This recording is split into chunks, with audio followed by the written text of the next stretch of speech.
Salut tout le monde! Bonjour, Bienvenue pour le Mortal Rems numéro 41.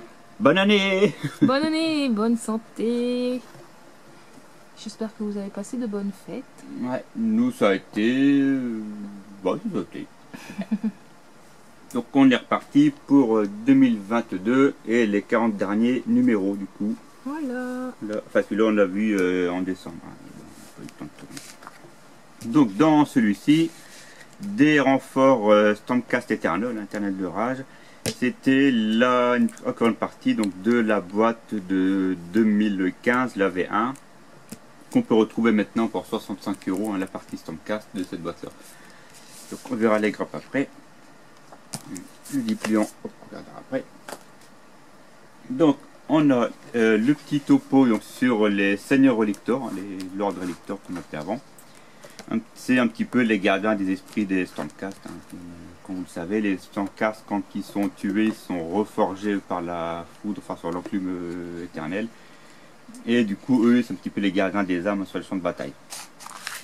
Qui leur permettent de récupérer et de protéger les soldats. Donc on peut voir ici, le personnage, alors lui c'était Ionus Cryptborn qu'on a appelé dans le... Content Figurine, c'est la seule version qu'on a en fait à l'époque, hein, de l'ordre Lictor, avec cette version-là de la boîte de base. Et là maintenant avec la V3, ils ont sorti le Chevalier Relictor, qu'on verra après aussi. Ensuite, les Rétributeurs, donc c'est des gros soldats d'élite. Un petit peu maintenant remplacés par les paladins, hein, par les gros soldats encore plus costauds massifs.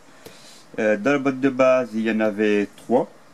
Et on peut ensuite en acheter par paquet de 5 et on peut les adapter ou en Rétributeur, ou en Décimateur, ou en... je ne sais plus quoi le dernier, mais toujours en or. J'ai tous des ors. Donc les paladins aussi, on peut s'appeler paladins. Les figurines, donc dedans on a... Celui-là, c'est celui de la V, de la V1, celui que j'avais monté à l'époque. Donc le Lord Relictor qu'on voit ici. Et l'équivalent, enfin la nouvelle version ou l'équivalent, on va dire, c'est celui-ci. Là, j'ai eu la nouvelle pour ma sœur. Merci Surette. Donc au niveau de la taille du socle, là, on est sur du 40 mm, ça n'a pas bougé.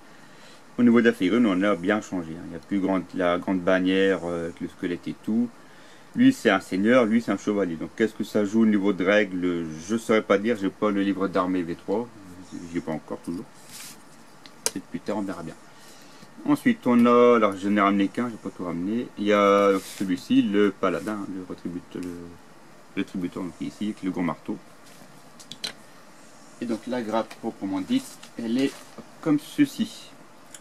Je dirais ça. Dans l'autre sens. Donc la grande bannière qui est ici, là c'est le dos du... Ici, ensuite les primes, on a du coup les primes avec, les chefs d'unité quoi. Le volant ici, en fait on a deux chefs d'unité libérateurs, un chef prosécuteur je crois, voilà, et les trois rétributeurs dont le paladin, enfin le chef qui est ici. Donc là c'est vraiment de la grappe avec tous les chefs et les élites quoi. Une grappe hein, qui était sortie en 2015 avec la V1. On avait celle-là, on avait une 14. Bah oui, important, c'est une pièce ça me dit que c'était sorti en 2015.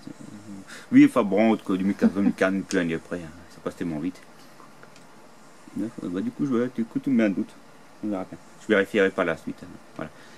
Donc on avait plusieurs grappes, on avait celle-là, on avait une de numéros qu'on a eu avant. Et que des figurines standards. La seule figurine qu'on n'aura pas, c'est le chef, hein, le Lord Célestance au Dracoth, c'est le seul qu'on n'aura pas avec Mortal Rems. De là, bien. Hop, je mets là. Et donc on a tous les socles, même gabarit. Donc c'est des figurines à coller. C'est pas clipsé, ceux-là sont à coller. Mais il n'y a que généralement une, deux, trois pièces par-ci par-là pour les figurines classiques. Et c'est là, 3 pièces, eux un petit peu plus parce qu'ils ont un coffrage dans le dos en fait, un truc de relique dans le dos. On voit bien.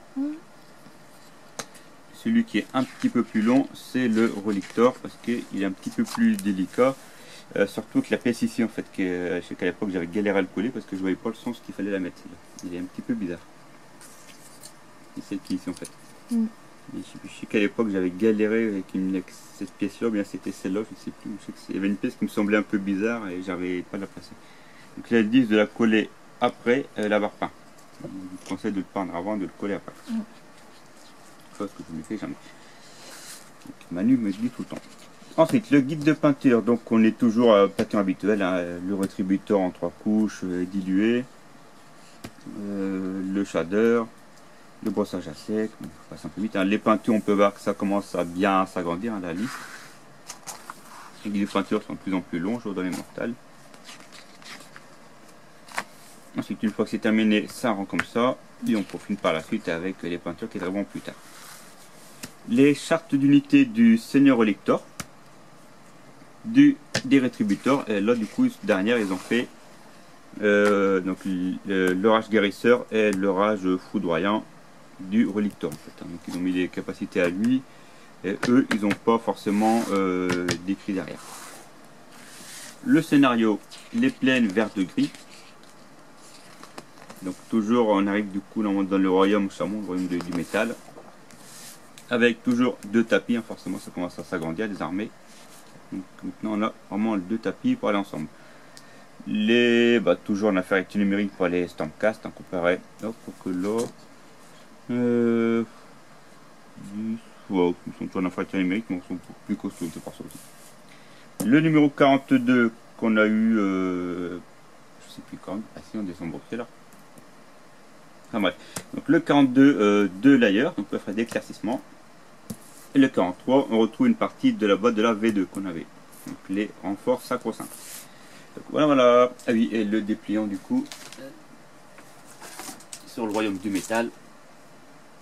Donc ça c'est des pions, les pions d'objectif.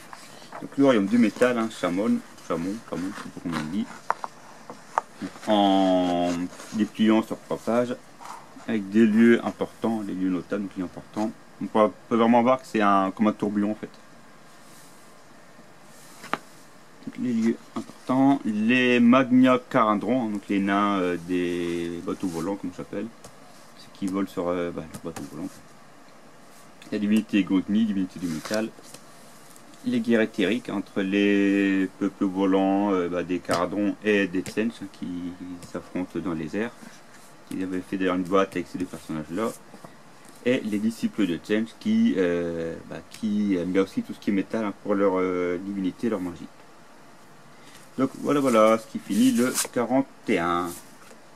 On se retrouve après pour le 42. Salut. Au revoir.